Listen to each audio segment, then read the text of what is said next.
காலை 9:20. அவன் காலையில் வந்தவன் கைஸ், இங்கே பாருங்கள் காலையில் வெயில் அடிச்சிட்டு இருக்குதா. ஆனால் பாருங்கள் மதியம் 1 மணி.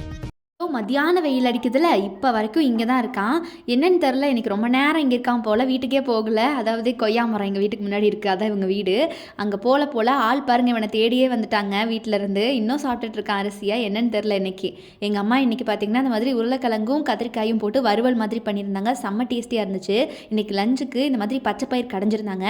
அம்மா இந்த மாதிரி கடைஞ்சாங்கன்னா செம்ம டேஸ்டியாக இருக்கும். அதில் எப்போவுமே தண்ணி எடுத்து வைப்பாங்க. எனக்கு இந்த பருப்பு தண்ணி ஃபேவரட் கைஸ். அது ஒரு மாதிரி புளி தக்காளிலாம் போட்டு செம்மையாக வச்சிருப்பாங்க, கொத்தமல்லி போட்டு. அப்புறம் பழைய ரசமும் இருந்துச்சு. என்னதான் சொல்லுங்க கைஸ், புது ரசத்தை விட பழைய ரசம் தான் செம்ம டேஸ்டியா இருக்கும்.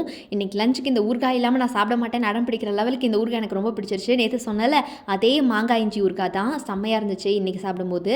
ஸோ இந்த மாதிரி வறுவலோட ஊறுகாவோட இந்த பச்சை பயிரோட இன்னைக்கு சூப்பராக லஞ்சை முடிச்சாச்சு. இன்னைக்கு ஹைலைட்டே பார்த்தீங்கன்னா அந்த பருப்போட அந்த ஊறுகாய் சூப்பர் காம்போவாக இருந்துச்சு. அதுதான்